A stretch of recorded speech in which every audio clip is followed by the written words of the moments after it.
Hello, dear viewers. Recently, I was pondering which book from Genshin Impact I should read aloud next. After I heard that Zibai, the White Horse Adeptus, would soon be playable in-game, it occurred to me that Moonlit Bamboo Forest would be a relevant and good choice, as Zibai is the main character of the story. So, that is what I'll be reading today.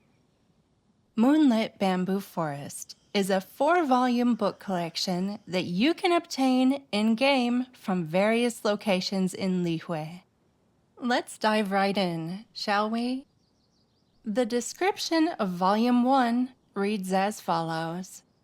When a small-town boy, looking to leave his sleepy hometown behind, gets lost in a bamboo forest at sundown, what long-forgotten dreams will he encounter? All right, on to the story. Between the rustling emerald curtain of foliage, in a spot where the croak of frogs and shrills of cicadas meet, lies a corner of the forest that is withered and dry, just near the wetlands beneath the mountain crags. The bamboo forest of Mount Jingsha is the verdant home to many fables. After a spell of rain, a cadence of drips and drops can be heard bouncing from the bamboo leaves and hollow bamboo stalks. Along a winding path between the bamboo spires came a young boy. He swiftly made his way along the trail, climbing up damp crags and running down its paved mossy course. The leaves of tangled foliage and vines strewn across his path brushed up against his skin. The boy finally decided to stop for a rest at a dried and withering spot along the creaking bamboo of Mount Jingsha, tucked away below the mountain rock. The boy clearly remembered the village elder once saying that the rainy season was the proper time for the fox to take its fox wife. Only the eyes of a child could ever see the fox bride's crimson sedan chair, and its procession dancing through the forest accompanied by strains of music and thumping drums. The village elder also warned that kids mustn't approach near any such procession. "If you wander too close, the fox will snatch your soul away." That's what the village elder always said. "What happens if your soul gets snatched?" asked one of the kids.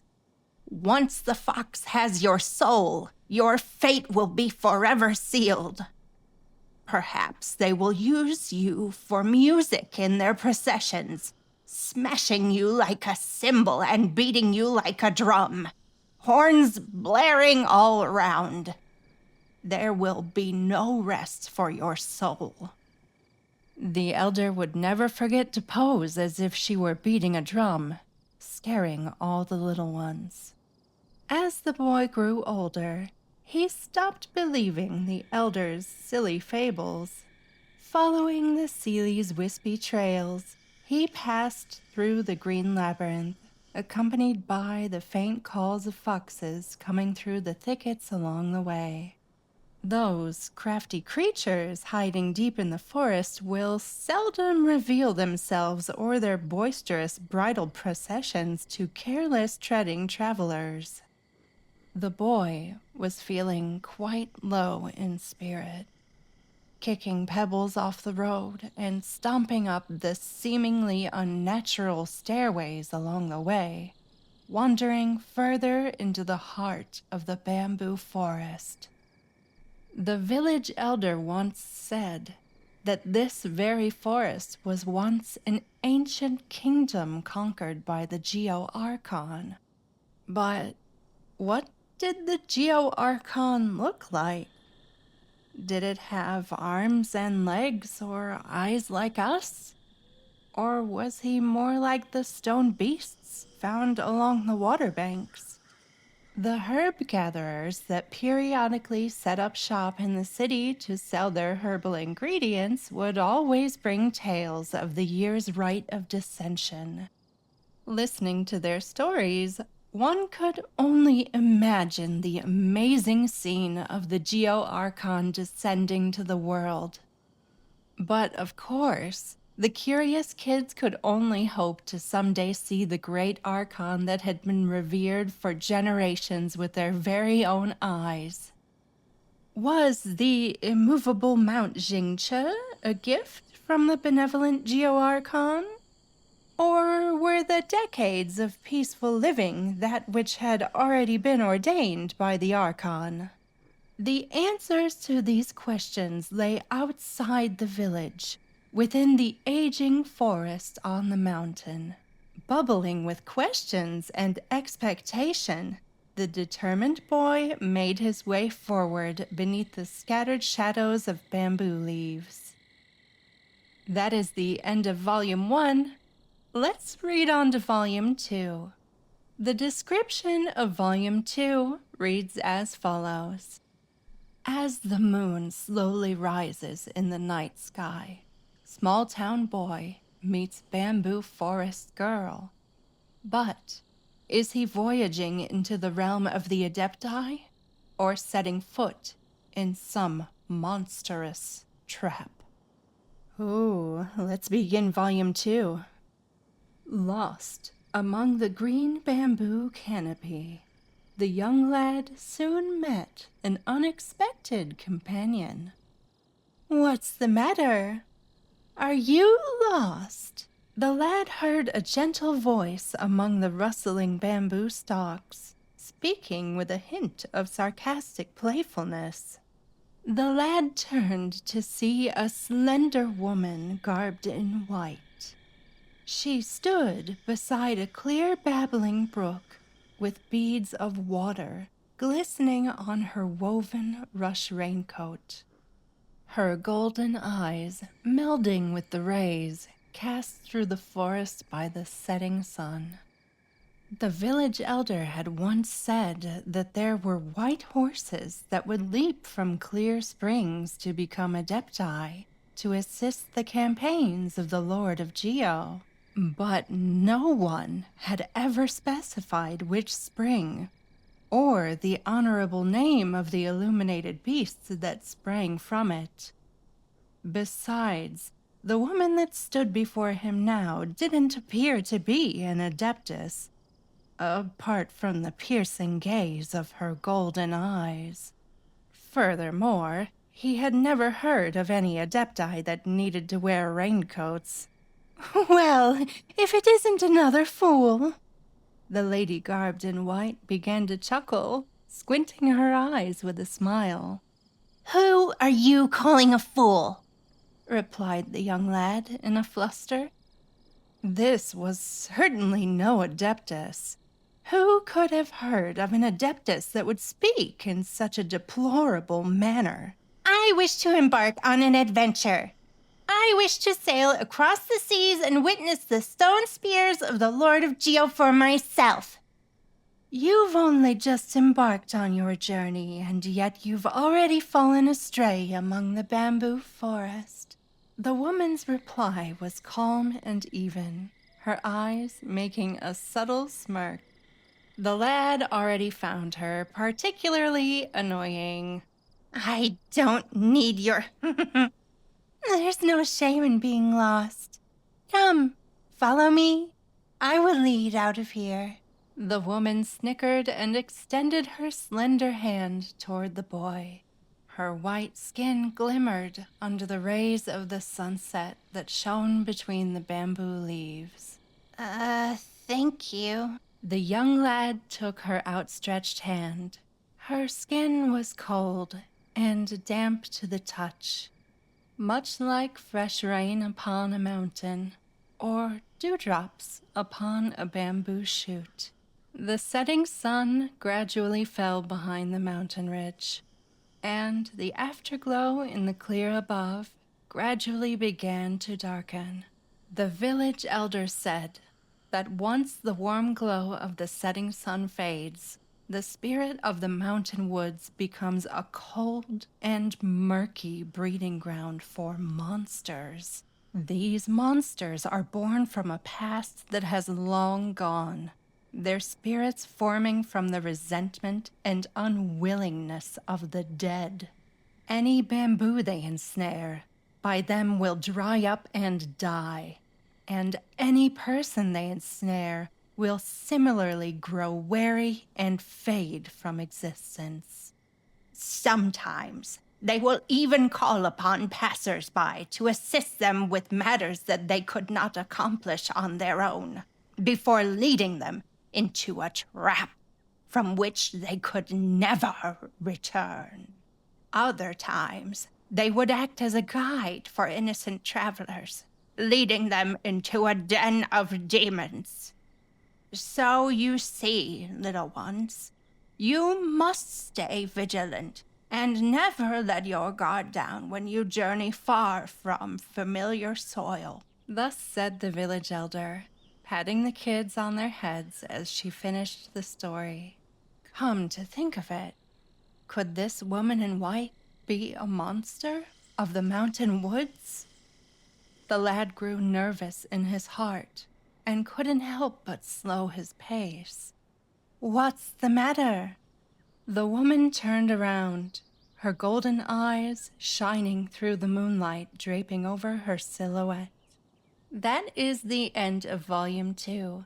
For Volume 3, the description reads as follows.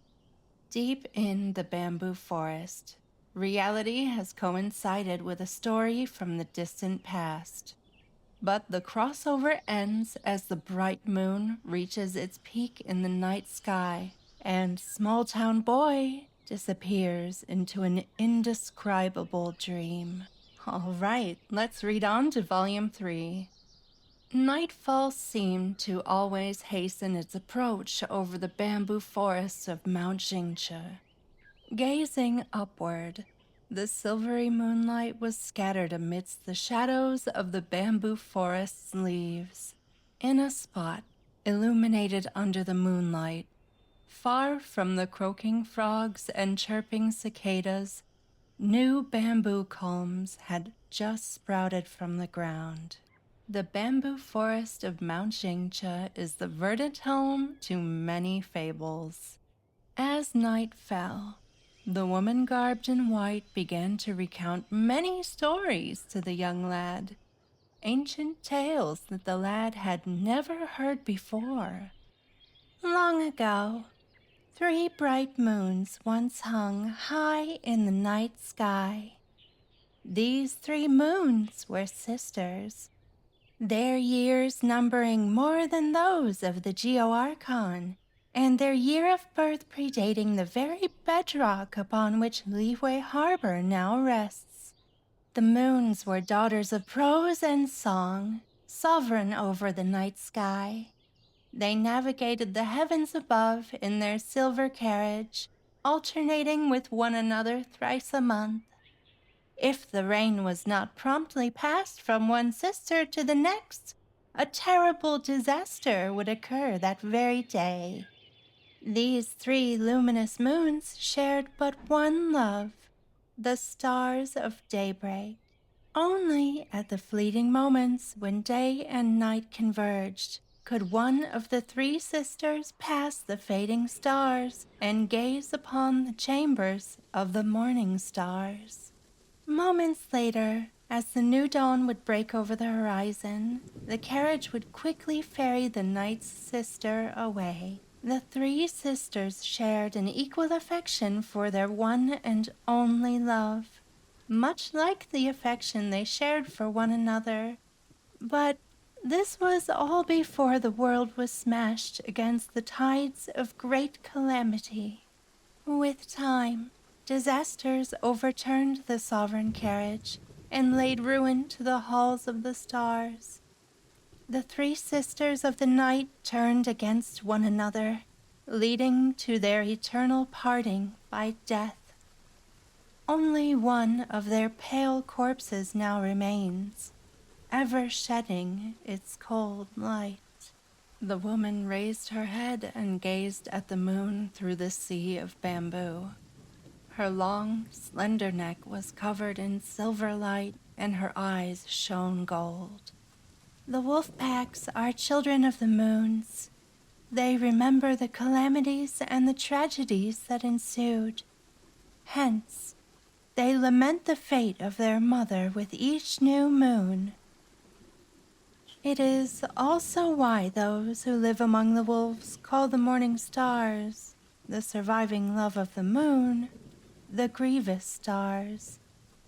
I see. The young lad remained silent for some time. This was a story that the village elders had never told them before. Perhaps it was a legend that even the eldest of elders had never heard before. Such stories were much more grand than those about foxes taking brides and monsters ensnaring people, but less riveting than the tales of the Lord of Geo driving away evil spirits. The woman's tales were almost like a dream of the imagination. These are stories that have never been told, legends that have already been long forgotten by people. The woman garbed in white gently stroked the lad's hair and lowered her eyelids. The golden color of her eyes grew a bit darker. Before the ancient immortals established the universe, there were gods that wandered across the lands. It was at this time that many of the Adepti came into being. But what about before then? Only broken memories and fragments of the past were turned into stories, and stories turned into legends, passed down among the people. Even deities and Adepti would feel sentimental upon hearing such ancient memories that surpass the mortal world. The woman let out a long sigh and turned to find the young lad fast asleep.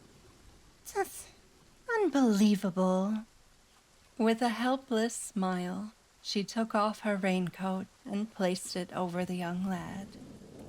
That night, the lad dreamt of 3 moons in the sky, and a silver carriage stopped before the gates of the stars. That's it for Volume 3.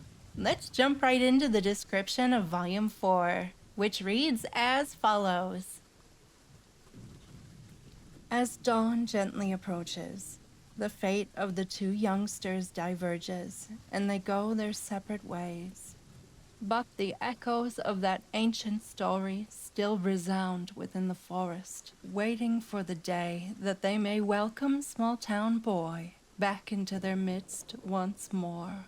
All right, let's dive into Volume 4. As day slowly dawned, the young boy was gently awakened. Daybreak's light silhouetted the white mist that shrouded the bamboo forest of which tales of ghostly foxes were told, and they seemed like horse tails as they billowed this way and that. The woman held his hand, and together they walked toward the place where the sun pierced through the woods. They turned left, then right, passing through undergrowth teeming with insects, clambering over slippery moss-covered stones, scaling down a gorge hidden by the shadows of the bamboo trees. All the way she led him, till they arrived at the exit of the bamboo forest. I still don't know who you are, or where you're from, said the boy, for the previous night's story had yet to leave his mind. The woman turned, and with her back to the morning light, her eyes shone gold. But she merely smiled and said nothing. Many years later, the boy who was a boy no longer would remember that moment, and he would understand. The gap between them was a yawning chasm. His fate was to leave his home and go to Liyue Harbor to seek the riches the Geo Archon had bestowed upon him. Hers, then, was to hide herself away from the majestic, kindly gaze of that great Lord of Geo, and protect those ancient tales that even she was beginning to forget. So the boy and the white-clad, golden-eyed woman were parted. He would pack his things and head for that thriving port city, while she stood silently at the boundaries of the bamboo forest. For, in her bewitching eyes, she seemed to have already foreseen the young man's fate. That some day, when he was old, tired of the sea and the waves of life, he would slowly return to this mountain village, and there he would live out the rest of his days. In the dawn's glow, the boy heard a whinnying cry that then grew distant.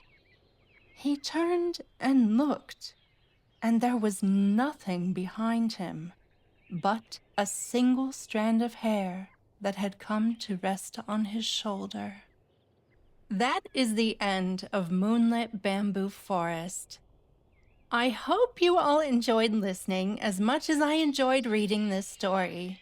If you enjoyed this reading or you're a fan of Genshin Impact, feel free to like, subscribe, hit the bell for notifications, and if you have any requests for any books that I could read from Genshin Impact, leave me a suggestion. Until next time, enjoy the game, enjoy life, and I'll see you in the next one. Bye, darlings!